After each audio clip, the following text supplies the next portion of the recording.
Hello, everyone, and welcome to Real Property Pros and Cons episode. I don't really care anymore because I've stopped counting. I think it's episode 8, actually. So I want to thank everybody for being here today and watching.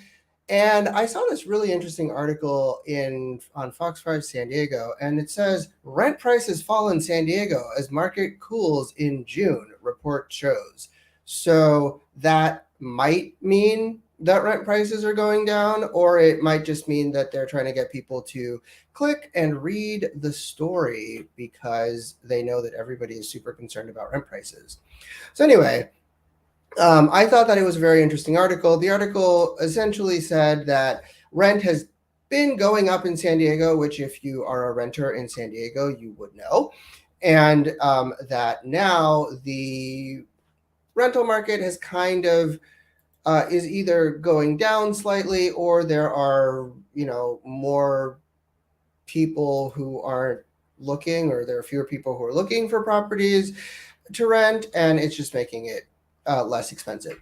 Regardless, rents in San Diego have increased something like 60% since the beginning of the pandemic, or some very high percentage. So that means this is kind of good, but it's still extremely expensive to rent a property in San Diego. And what that has done is it's made a lot of people in the state think, hey, you know what we should do? We should make life more difficult for landlords and make life easier for tenants. So there's rent control, there are eviction laws, there's new eviction moratoriums, there's all sorts of things going on in the rental market in San Diego and also California, which is just making it a real logistical and sort of bureaucratic nightmare for anybody involved in the real estate world. And I get a lot of calls, at least as a real estate broker, from people saying, hey, Franz, you know what I want to do? I want to be a landlord. I want to buy a rental property. And unless it's like somebody who really wants to deal with all of this bureaucratic red tape or pay somebody to deal with that bureaucratic red tape, it's not a really great idea to get involved in the San Diego or California rental market, because it is really, I don't know, there's a lot of risk in doing that because it's got a lot of bureaucratic red tape and a lot of rules and things that you have to know.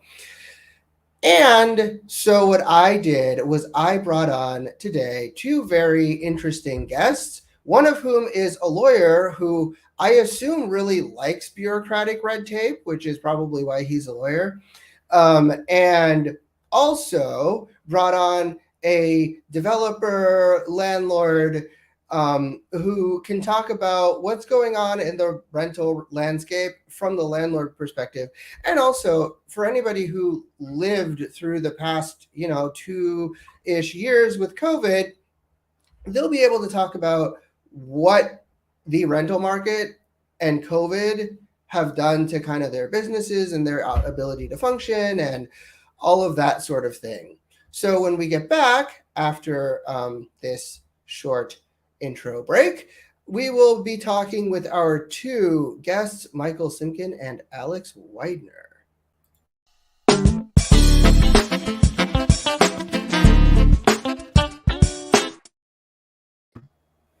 Hello. All right. So our first guest today is Michael Simkin. Michael Simkin is a lawyer at Simkin and Associates. He told me that he is an expert in landlord-tenant law, regardless of whether he actually enjoys practicing landlord-tenant law. He has been an attorney since, well, I'll say that he's been an attorney since 1989, and I'm not going to say how that relates to how old I am. And he graduated from UCLA and Southwestern School of Law. He does commercial and residential real estate litigation, a lot of landlord-tenant law. He also does construction law, failure to disclose law, boundary disputes, and really anything related to real estate law, and has done, according to him, thousands of cases related to landlord-tenant law, which means he is a really great person to talk to about this topic. And also, I have seen him sort of figure out what's going on with all of the landlord tenant law changes that came around with COVID. And I said that, trying to practice landlord tenant law in COVID, which Michael has done, is like playing a game of whack-a-mole with no mallet and an invisible mole, because everything is changing so often. So thank you for being here with us. And also with us today is Alex Weidner. Alex Weidner is a Southern California based commercial real estate investor and developer. He has worked as a broker and also an investment professional for 7 years. And he also has had experience as an all around entrepreneur for over a decade. He is a graduate of the University of San Diego and a proud San Diegan, excited for the future of its city and real estate market. So I have to say thank you to all of you very busy gentlemen for taking time out of your busy schedules to be here and talk to us about all of the wonderful things related to real estate and landlord-tenant law. Well, Frantz, I want to say real estate is the best investment in the world, because unless you're in Hawaii, they're not making more of it. So it's a good deal. That is true. Also, yes, guess the volcanoes, the lava, there will be more land in Hawaii than less land. Yeah, thanks for having me, Frantz. I appreciate it. It's good to have another platform of communication other than on the phone pulling my hair out about something related to yet another tenant situation that I'm dealing with and you're helping me navigate with. Exactly. Yeah, so that is really great. So I think the first question that I have for both of you is, how has COVID affected your businesses as real estate professionals in your respective industries? So I guess we can start with Michael and then go to Alex. COVID has just added another layer of, I don't want to say bureaucracy, but some more pieces to the puzzle. See, I look at law as being a puzzle, and you have to try to either put the pieces together to make the image you want, or you want to try to make the pieces create something that doesn't necessarily exist. I mean, COVID's been a problem because every 3 months they change the law. That's just how they've been doing it. But it's a new thing, so I understand it. It's difficult. It's political, but COVID is, it's like anything else. The world is in balance. Okay, we can get into scientific principles, but when one thing goes up, something else goes down, and a lawyer is in the middle of both ends of it. When something goes bad, you want the lawyer to make it better. When something is better and someone thinks they want a piece of that, they start trying to grab. But COVID just has added another layer of complications, but another opportunity for other people. Awesome. Thank you for that. And what about you, Alex? Yeah, I mean, I don't think there's anyone you'll find, or most people you'll find, that you won't say like COVID made things at least a little interesting, if not complicated, if not difficult. I mean, yeah, it was there. You could say there are opportunities that sprung up long term from it. There's opportunity almost in anything. There's juice to squeeze in almost anything. But I mean, obviously, the real nuts and bolts of it during everything happening made it nothing but more complicated. I mean, landlord tenant related law is already could fill a library, particularly in California, of different codes and different new laws being put in the books and everything. And COVID just put that entire situation on steroids. There was not a moment where you could think that you had a grasp on exactly what was happening. And again, when you're a landlord, particularly if if you're not a 1,000 unit plus REIT or something like that with hundreds of properties, when you're a smaller landlord like I would be considered, and you don't have, like I said, like a legal in-house legal counsel, there's a million and one pitfalls you can step into without even realizing. You could be as rational as you could possibly think you're being and still find yourself in a pickle. And COVID did nothing but make that even more nearly impossible to navigate. But we got through it. Here we are. But as I'm sure we'll get into it, even beyond COVID, if you want to call it beyond that, obviously it's still happening. Right. There's leftover sort of shell shock that's still occurring to today. And the question is, will that ever go away? Is this here to stay? I don't think anyone has the answer to that yet. So yeah, that's a long answer. Short answer, it was not easy. Yeah, that makes sense. Um, so I guess, Michael, you represent both landlords and tenants, um, I assume, based on your bio. So did you see sort of an increase in one side versus the other needing legal assistance or being able to get legal assistance during COVID? Everybody has the ability to get legal assistance and they reach out for it. But one of my observations, and I kind of wonder if Alex is a real estate investor noticed this. This is part of, I guess, what I probably learned is social Darwinism. Okay. And in business, if you snooze, you lose. You have to act fast. And I saw this in the very beginning. I had calls from, I remember in February 2020 from people. I remember one call in particular was someone that was putting on the East Coast a large concert, rock concert, basically. And they had their contract, but they were getting freaked out because the city kept saying, are we going to have laws? Do you have to shut this down? We can't allow it. And there were things called force majeure clauses, and they had huge deposits on the venue and what to do. And I remember seeing what was going on then, and people didn't think COVID was like really a problem. But then there are other people freaking out. And I saw this as it progressed.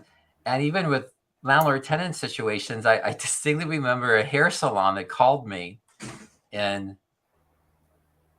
must have been in April of 2020, and they were shut down. They couldn't, have clients in the hair salon, but the landlord kept wanting the rent.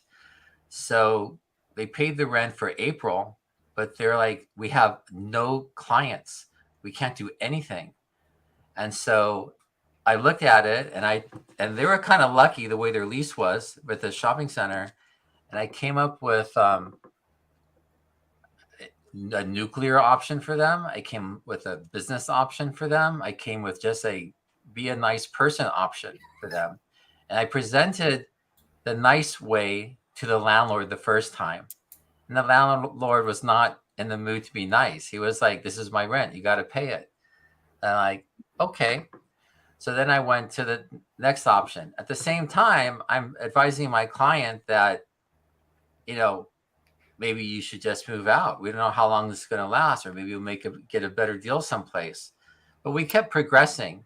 And I remember making offers to this landlord along the lines of, look, we can't be open. We have no idea if this is for a month or for 6 months. We don't know. But let us reduce our rent to half. And we'll agree to pay it back. Give us a year to pay it back. And the landlord just rejected it. And at some point, then I did what I normally do. I even dealt more deeply into the lease agreement, and I found some more loopholes to get out of it. And I told the client, you could do whatever you want, but they wanted to be nice. So they still said, look, we're willing to do half and we'll pay back like in a year. But, we want to be nice. We have a big investment here. We don't really want to leave. But the landlord kept, being, asshole. So wouldn't let him out. Well, guess what? I turned him over to a realtor that I know who found the ideal new location for them. They negotiated a lease on a place that had been sitting empty that was a hair salon before. So they had minimal TIs to do. I made one more approach to settle the case, and they didn't want to do it. And then they just left. And the landlord did something that was a mistake by the landlord. It took advantage of that. The landlord said, fine, I'll let you out of the lease. My client's happy, and I've been getting free haircuts for the last 2 years. I'm really happy. But you have to move quick. There's a lot of deals. There's my office is in Century City. I got a phone call from the Douglas Emmett, which operates some, office buildings in Century City. And they called me up and they said, "Hey, do you want to move your office? We got a lot of office space. We're going to give you a deal. We're going to give you right now 30% off what the rent was, 6 months ago. Do you want to move your office? And we'll give you, a lot of tenant improvement money and everything else." But they had vacancies and they're nervous that what's going to happen. So there were a lot of opportunities. And I just don't know if what you saw in the beginning of COVID and as it progressed, if people were freaking out about money like the stock market, but with real estate, trying to cash out, they were nervous.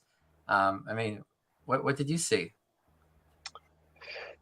I mean, from my perspective, it seems like, there was a lot of talk about, opportunity. There was a lot of talk about, look, the shark circle when there's blood in the water. And early on in COVID, everyone was talking about how, well, why wouldn't the economy tank?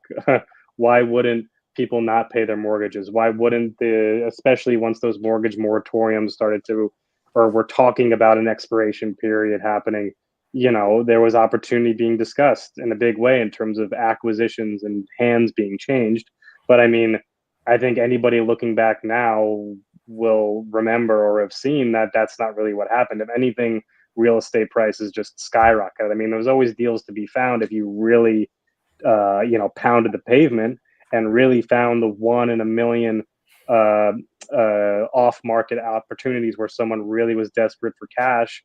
But more often, but really the vast majority of situations was there wasn't a ton of opportunity, at least if you're talking acquisitions. I mean, from my perspective, the real opportunity that there was from a commercial real estate holder's perspective was increases in rent. I mean, property values are going up, rents are going up, but that's specific also to what category you're talking about. I mean, you're talking about offices. If you were 100% leveraged into offices, you were probably not seeing opportunity when it came to rents. That's why you had landlords offering you these crazy deals for your office space. On the other hand, if you're in residential, which I was in, there was nothing but opportunity when it came to rent because it was just skyrocketing. So it depends on what perspective you're looking at it from. But Alex, didn't you see yeah. people weren't paying the rent on residential? I had landlords calling, they have a mortgage to pay and the tenants aren't paying because they're not.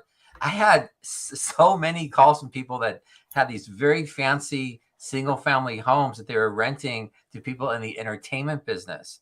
And entertainment business people, they're making hundreds of thousands of dollars a year or $1 million a year, and it just closed down entertainment business. And so they're like, I have a mortgage to my bank, $25,000 a month. They're renting the place for $50,000 a month. What can they do? And they had to be hurting. Yeah. I mean, two things can be true at once. There can be positive and opportunity in terms of rent growth and, ability to charge levels for rent that you didn't think you'd be able to before. But at the same time, the large potential, hole you could sink into when you find yourself, when you happen across or you sign a tenant who ends up not paying. I mean, people could be in real deep doo-doo if they if they were really making razor thin margins to cover their expenses of their mortgages, and even one tenant decides not to pay rent anymore. Now, there were rent relief avenues. I pursued that with one of my tenants and inevitably got almost mostly made whole, but that took me almost a year. So really, like I'm saying, two things can be true at once. Rent skyrocketed, awesome, great. However, you can find yourself in a situation where your tenant could basically just say, no, I don't want to pay rent. They could also not have been able to pay rent, but they also could have just said, I don't want to pay rent, and they didn't have to pay rent. And that was something that I found myself banging my head against the wall over this particular tenant, and I'm not the only one. And it'll be interesting to see once the cards fall. I don't know if they're going to have data inevitably of this is how many landlords weren't paid for this many months of rent. This is how many months of rent didn't get paid. That'll be interesting to see because there's a whole lot of other landlords just like me who got on their phone with their attorney and said, look, this tenant can pay me, but they're not doing it. Like, what can I do? And that lawyer 9 times out of 10 said, nothing. There is nothing you can do. And that was the reality of it for a long, long time. And that still exists to this day, I'm sure. I mean, thankfully, I'm not in any process of evictions or anything right now, but I imagine, as far as I can imagine, there are still landlords that are really dealing with that and will be for months to come. Yes, Yeah. absolutely. I have definitely seen that. And also, I think one of the things that I saw sort of from the brokerage slash legal perspective is it really depended on the market. So when you had a market like San Diego, which compared to LA or San Francisco is actually a relatively underpriced market, there was a huge influx of people from places like San Francisco, from places like LA. Even like my sister-in-law came in from New York, and she lived here for what it would cost her to live in New York in like a closet in this beautiful property that overlooked the ocean. Um, and so I think that San Diego, being kind of where it was positioned in the market, probably was able to see growth in a way that a place like LA might not have been able to, because of just where the market was and the fact that I think people potentially left LA, potentially left San Francisco to come to places like San Diego or even Boise, Idaho, or Austin, but for people who wanted to stay in California, would come to these places, and they were that made growth happen in the market. And the question really is that growth sustainable? Which is more of a question for me, I suppose, than anybody. But I think I think Alex makes a really valid point that there was probably opportunity there, for investors, for people who were willing to sort of use the situation to their financial or business advantages, like your tenant who, Mike, your tenant, who kind of was like, great, bye. Let me go to this really great place that's better and cheaper now. Okay, how about in telecommuting? See, now people learn telecommuting. So I know in the East Bay, in San Francisco, there's a lot of people that have left San Francisco and they decided that they can operate their business because the nature of the business, they can do it from their home. I know people that live in some nice areas in the East Bay, like Black Hawk, for example. And in Black Hawk, they have these nice big homes, and they became really hot because people are like, I can just live here. I don't need an office. I have a virtual office. So these high end, this different business people just operate at home. Couldn't that expand and be, more rural areas of San Diego or Tahiti? So I don't know. I think that the commercial market is not going to be growing. I think people still need a place to live, so you got apartments. See where that goes. Yeah, I mean, I think that's a valid question and a valid point. And I guess Alex, from the sort of investor perspective, since you have sort of both commercial and residential, do you see sort of opportunities for people who are looking to possibly convert or use their commercial space? Do you see ways that commercial space might be used in more profitable ways now that they couldn't be before? Yeah, definitely. I mean, I think that, people and business tends to evolve with the times. There's more dynamic use of space for sure that applies to commercial, both in like, co-working type of environments starting to take more hold. I mean, granted, there might be a little bit of hiccup there when it comes to the COVID thing and the remote work and all that. But then again, there's opportunity at the same time because there's a lot of people who might have otherwise rented in a large office building now downsizing to co-work, whereas a perfect example of commercial space used in a more flex capacity instead of just your classic office or classic retail way. I mean, the same way applies to residential, particularly when you're talking about the short-term rental space. I mean, I see with myself, I operate a few short-term rentals under my umbrella of units that I, own and manage. And that applies to that new dynamic use of space and, dollars generated out of rents, because people are now not just living in one place or renting in one apartment or living in one house that they own. They're traveling the world and working remotely, and that's served to massively benefit the short-term rental market.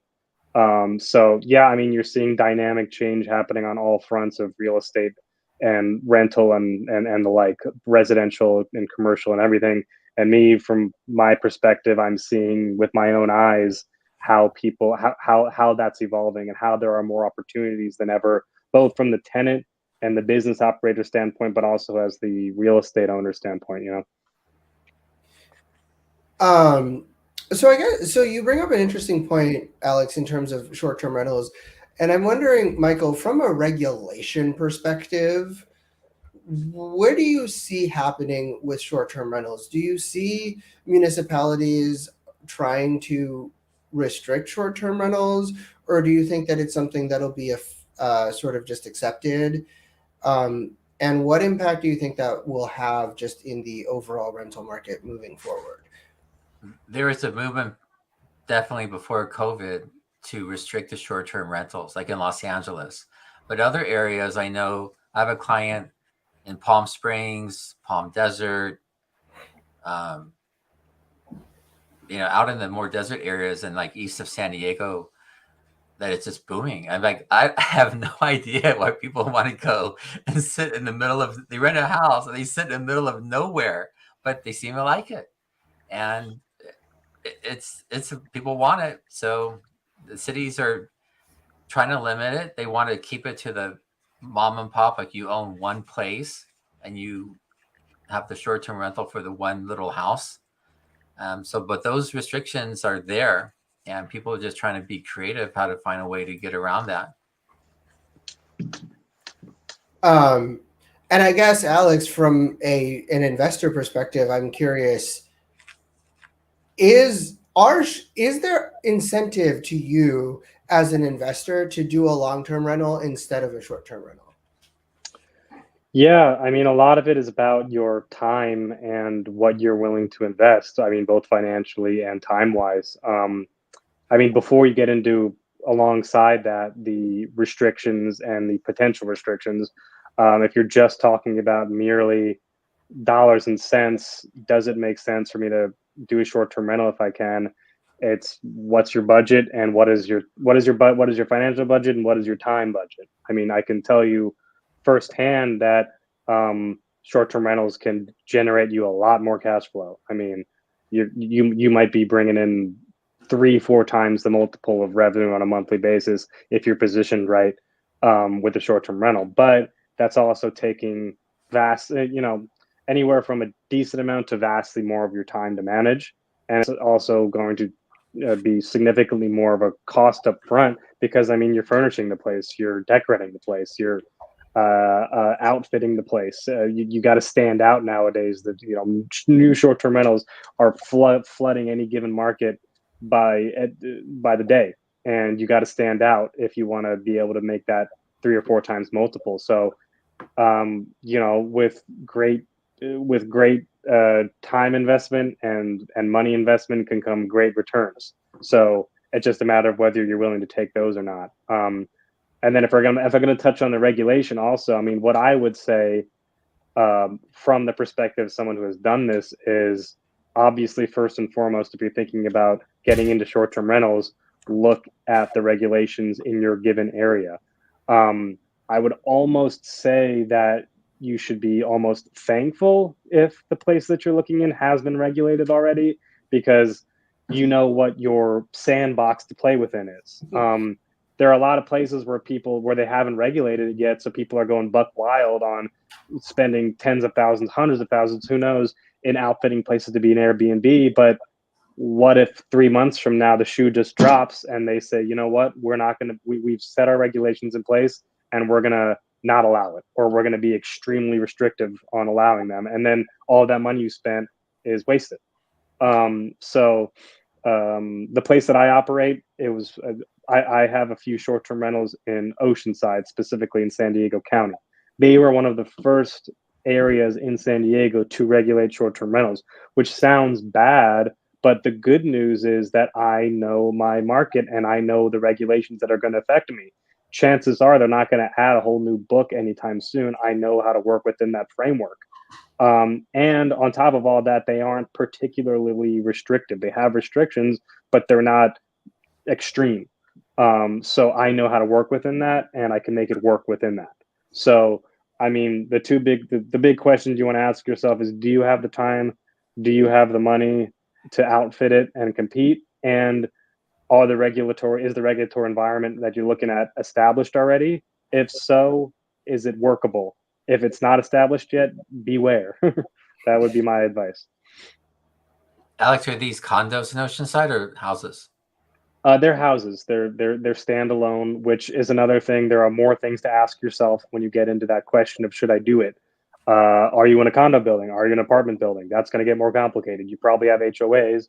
You probably have neighbors who are sharing the wall space. If that person turns up their volume to 9 out of 10, you're going to be getting calls at 1 a.m. You don't want that. So thankfully for me, I'm dealing with standalone buildings, so it's a little less dicey potentially.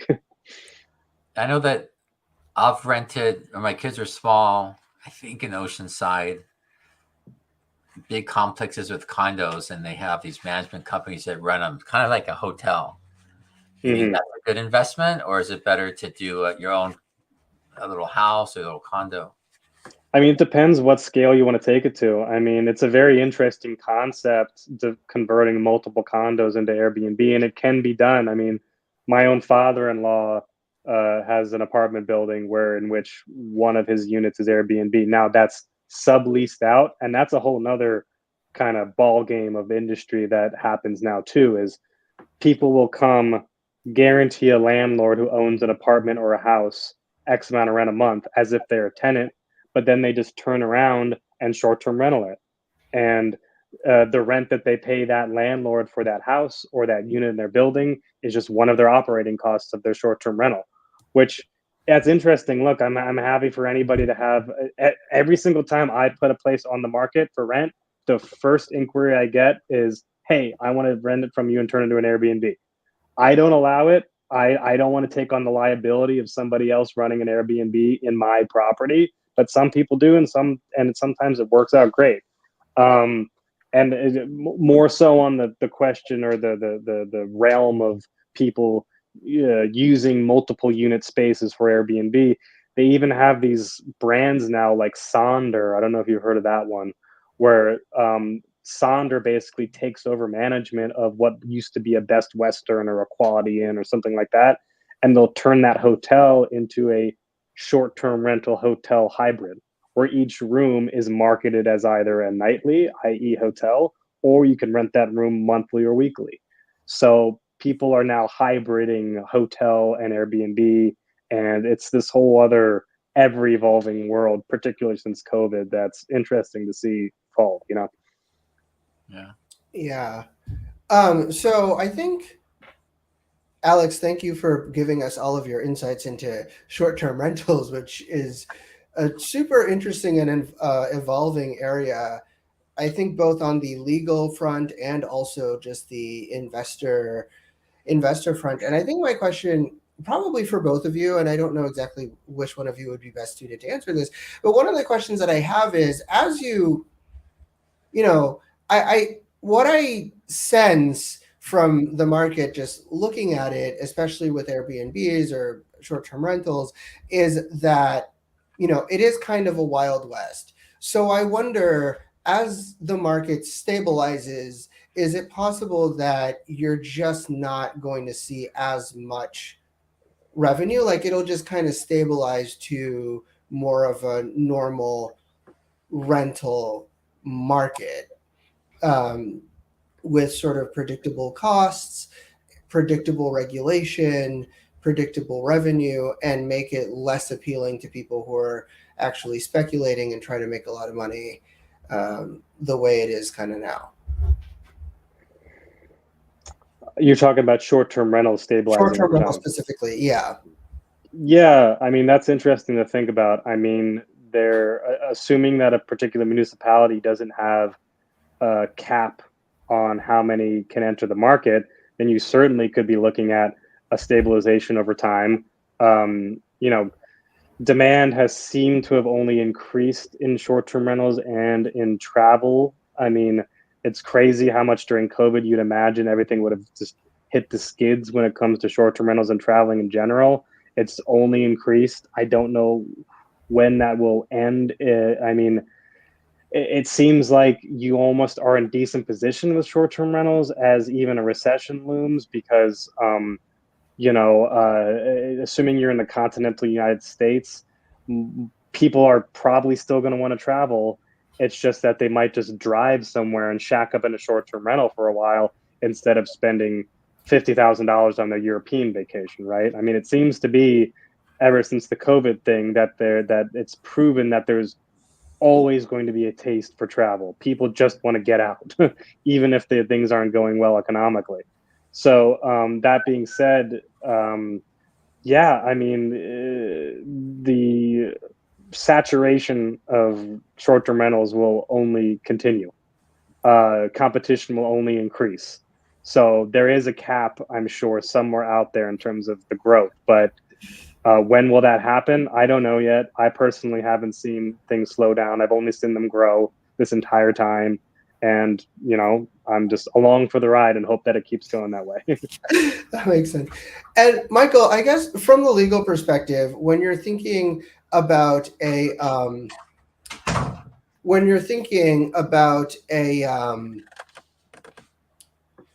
about regulation, just in general, can you say a little bit about what types of regulations you think would actually cool the market versus what types of regulation are just going to create aggravation without necessarily addressing the problems that people have with short-term rentals, including things like short-term rentals take away from the rental market? But the theme for the short-term rentals is to provide a source of income for individual persons to rent either rooms in their house or rent their own house. And the government, just as a matter of policy, has decided to exclude, corporations and larger operations. If they want to do something, buy an apartment building, buy a hotel, do something else. So I don't think they're going to open up the restrictions. But what happens is someone who has like a vacation home that they're not using and wants to rent it out, they're going to say, this is working really well. I want to do something else. And they go, well, look, I could buy another little home out in Joshua Tree or Oceanside or wherever and rent that out. But then as long as it's in a different city, they're okay with it. But they want to do in the same city, there might be a rule that says you can only have one short-term rental per person. So then people start trying to being creative. Well, what if I put on title 4 people and now can I have investors basically? And that's where people are trying to find loopholes to get around these existing laws, and the cities don't want this to be a big business. They want it to be one person renting one place in their community. So that's where I think it's going to continue to go. So you're really thinking it's going to go sort of one person being able to rent out one house that they own in a place. So like in Mission Beach, for example, in San Diego, there has been a culture of short-term rentals for decades because it was always sort of a beach town, and people would rent out their houses that they own there to go to once a week out of the year or whatever to a bunch of people just so they could cover their costs or maybe make a little bit of money or whatever. But that's really not the same thing as buying a house for the purpose of renting it out for on a short-term basis. Well, that's what people are doing. They're thinking they're buying one house, renting it out. Then they're saying this was working well. Let's buy a second one. And the communities don't want that. That's why they're passing these short-term rental laws to limit it to, mom and pop. You have one place, fine. You can rent it out. And I think that's going to be consistent. and people are just trying to be creative to find a way around it. And it's a new area. It's new. So I don't know where it's going to go, but there was, it seems to me the policy of every city is to restrict. I mean, maybe not in San Diego, it's different. Maybe they're going to have people aren't going to like stand for that. If they've had in their family for 30 years, 4 little houses that they rented out, and I was saying you can't, it's not going to work. They're going to make an exception for them. But for new owners, and they want a permit. So that's how a lot of these places are. You need to apply for a short-term rental permit. And one of the questions, do you own any other real estate in Mission Beach, maybe? And what's the answer? Yes or no? Well, if you've owned it maybe for over 5 years, whenever they enacted their ordinance, you're okay. So that's how they're going to limit it. I think one of the questions that I think about, and partly this is like the lawyer in me that asked this question, but like, to what extent can this truly be enforced? And, I think, Alex, to what extent are investors analyzing this from the perspective of risk versus reward, right? So like there are always laws, and most people try to follow the law as much as they can. But at the same time, I think that a lot of investors and business people really say, okay, what's the line? How close can I get to this line without getting in trouble? And if I cross the line, what is the cost? And are the penalties that cities are imposing for violating these short-term rental laws actually enough to deter somebody like a small-time investor or even a large investor from just saying, whatever, I can make $100,000 on this. A $10,000 fine is not that big a deal. It's just a cost associated with, business. Yeah, I mean, I think that the fines are probably always going to be the least of a deterrent, particularly if a investor is hungry enough and sees enough upside. It's more the how quickly and how with what intensity I think local municipalities will just shut things down and get the police involved. I think that's when investors are seeing where the end of the road might be for them. I mean, and there's just like a wide range of how much investors I think are willing to leverage and put their chips on the short-term rental thing. I mean, me personally, I don't look at any given thing that I'm looking at in terms of an acquisition or something I'm going to hold as can it short-term rental? If not, then I'm underwater. Or if not, I'm screwed. Like, that's not how I approach things personally. If I were to give anybody investment or advice that is on their investments does it hold up as a long-term rental? Does it, short-term rental, bonus. If you have that as an opportunity, it's a bonus. Let it pencil out and let it make sense first and foremost as a long-term rental, and then look at short-term rentals as a bonus. That's my advice. But there are a lot of people out there who want to go full head on into short-term rentals. I mean, I touched on earlier these people who are signing leases to guarantee rent to landlords to then turn around and sublease them basically as Airbnbs. That's, to me, the biggest risk you could possibly take, because I mean, unless you have really good lawyers and you're really confident in fighting it, what if you signed 50 different leases that you're locked in on, and 40 of those get compromised with the new regulation that aren't going to allow short-term rentals? Or what if the market just bottoms out? Then what are you doing? You're sitting there holding 50 leases that you've guaranteed. I mean, that sounds like madness to me, but there are people that are doing this and doing well with it. So, I mean, again, I take things always with a little bit of factoring in the risk. Let it pencil as a long term. If it's a short term, it's a bonus. But I'm not the only person in this game by any means, and a lot of people are willing to take a lot more risk than I am. So that's just where I'm at. Alex, okay. So first, I understand in San Diego and Mission Beach, they grant more licenses. They have a formula. Instead of 10% of the gross number of housing, like 30% or something. But you're still limited in how many days a year that you can rent out the entire house. So if someone wanted to invest and I want to buy a house and do it, planning I'm going to rent it out at least 2 weeks a month, you can't do it because I think there's a limit like 20 days a year. That most of these short-term rental laws have limits like that. I don't think San Diego's actually does have that restriction. I think there's. Go ahead. Oh no, I was going to say I think San Diego's restriction is just if you're allowed to do it, you are simply allowed to own this property and you can rent it out as a short-term rental. You're able to operate it as a short-term rental. And that's license? Or? Yeah, that is with the license. And there's a number of different cities. San Diego is doing what it's doing, which is giving out these permits.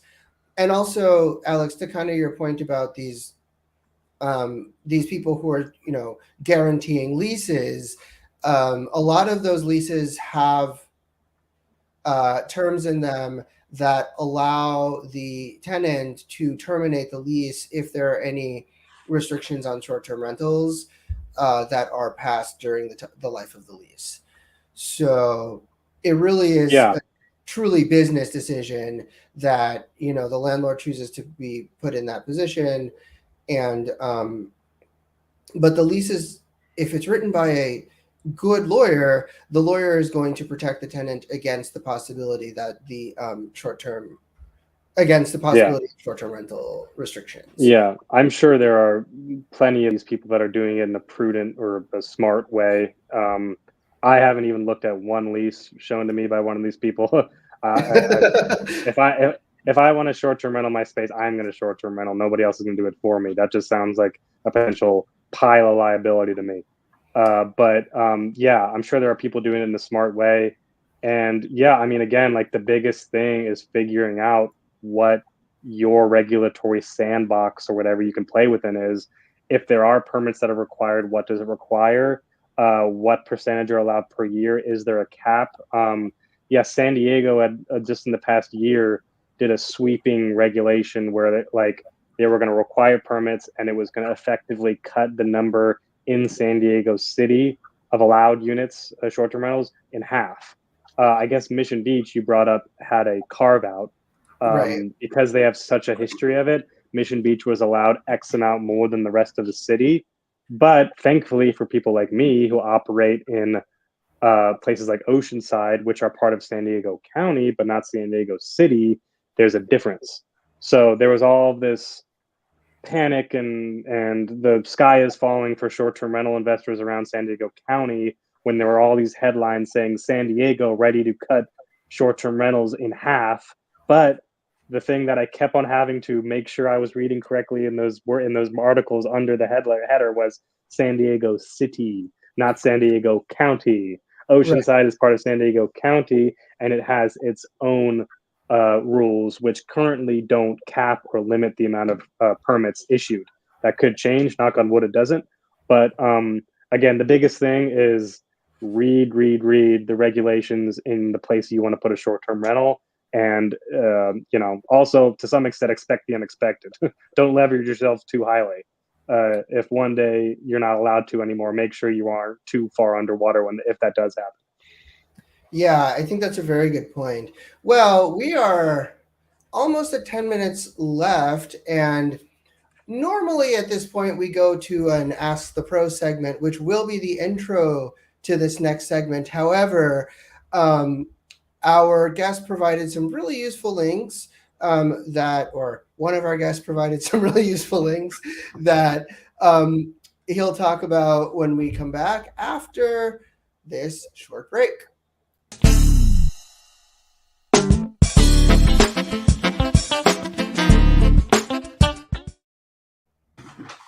All right. Well, thank you for being back. And it seems like at least somebody likes the little intros and outros. So we've got a couple of links here. First link is to the San Diego, LA County no evictions moratorium. that Michael Simkin brought us. Sent us. So I don't know if you can give us a little bit of info about what this link is about and why our guests might care, or why right. our listeners might care. Okay, so I'll tell you what's important about this link. So in San Diego, maybe the county has less restrictions on rentals, like short-term rentals, and probably less restrictions on everything, like different rent control. In Los Angeles, it's kind of flipped. It used to be City Los Angeles is the original source of rent control in LA. Then you had the other, cities like San Diego, like Santa Monica would pop up in West Hollywood, but LA was the first.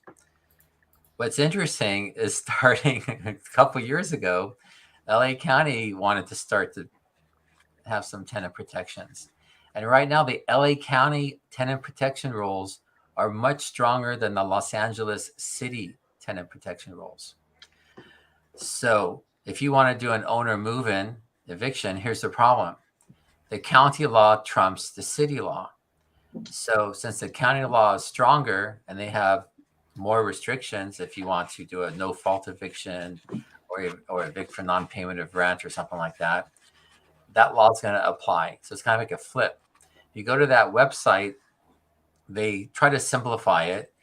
Right now, for the COVID rules, they have what they call phase 1 and now phase 2 rules, with the goal of opening things back to normal next year by next, May, but that might change. Also, LA County has now basically permanent rent control. But then you look at the cities and you have to look for like LA City. And I gave you a link of the LA City law. LA City has a very well-developed housing department. They are so well-developed that even if the property is not under Los Angeles City rent control, they'll help you out, which I find kind of interesting, but they'll do it. They won't pursue it too far, but they'll write a letter, and they're really Johnny on the spot. The tenant calls and complains about the landlord doing something. They'll send an email or a letter to the landlord, about that. But if you go to the housing department website, they have all the rules there. It's laid out. Some of it's cryptic. One of the things you'll find out is in the city of LA, they have a rule about, it's still on the books, that you can't endeavor to evict. And that endeavor to evict is pretty broad. If you're in another part of California, a good initial source to look at, I put a Nolo Press link. Nolo Press is a self-help book publisher. They do everything. They've been around for a while. They have form your own corporation, do your own divorce, fight your own speeding ticket, whatever. But they have a really nice website with a bunch of links to various cities and counties in LA. And that's a good first source for you to look at. If you want another interesting source, I have my blog, which my blog is entertaining. I post legitimate legal issues that I think are interesting and citations. So it's probably geared more towards lawyers to look at it, and they're random. I mean, it's organized by real estate or corporate law or business law, different things. But that's another interesting blog. It's called attorneysecrets.com. I know some attorneys want to keep their secrets, but all I can tell you is if I wrote a secret there's another secret that I didn't write about. And like anything else, it's not like the car you drive. You could have a Ferrari, and I guess a Ferrari can go fast, but I could be driving, I don't want to say a VW, but I could probably drive something else and I could probably still beat you, because how you drive it, it's what you know, how you apply it. So there are some secrets there, but it's how you use them. Absolutely. Well, thank you, Michael, for providing that to us. Thank you, Alex, for being our guest. I think this was a really great conversation. I was a little bit apprehensive of having two guests at the same time because I was like, can I manage two people talking at each other? And it seems like it worked out very well. You both provided extremely valuable, good information. And I think you also both have some extremely valuable and useful insights in your respective industries and areas of expertise. So before we close out in just about 5 minutes, I guess I'll just give you 2.5 unofficial minutes to just say if you have any last words, any last thoughts, comments, concerns before we close out. And I will start with Alex because I'll put your information out there while you're talking. And yeah, do you have any last words for us? No, I mean, I appreciate you having me on, Frantz. It was great to have this discussion. I'm always thrilled to have discussions as it relates to real estate. I mean, and I'm passionate about it, and there's a whole milieu of directions you can go with conversation, and happy to have a conversation anytime. I could be a glass half empty landlord in the state of California, particularly with how difficult things can be here. But I'm also, glass half full in that it's a lovely place to live. And with a challenge comes opportunity. I'm happy to be here. I'm also happy to connect with anybody else involved in this field, be it on the legal side of things or on my side, on the investment side. My email's down there. I don't have too much of a fancy website or anything else to check out, but hopefully you like what I had to say, and you can connect with me, and happy to come on any other time you want to have me, friends.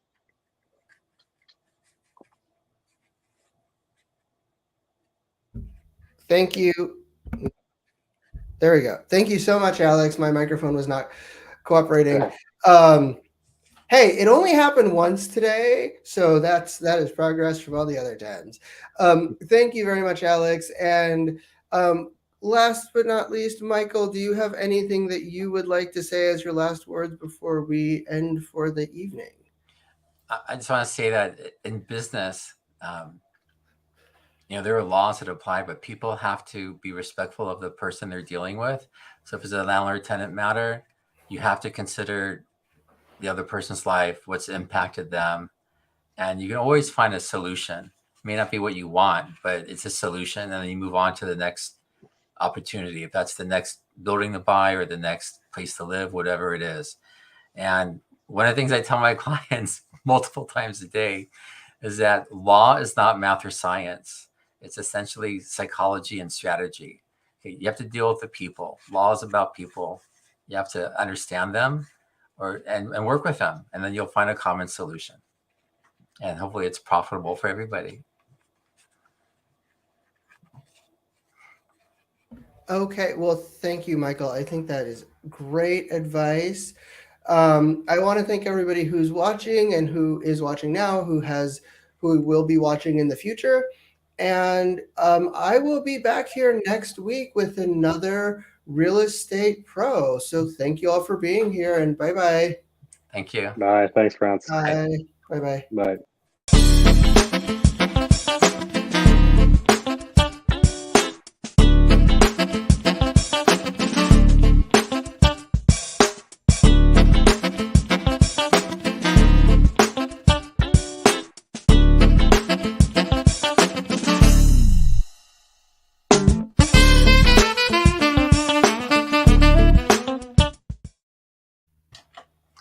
That music is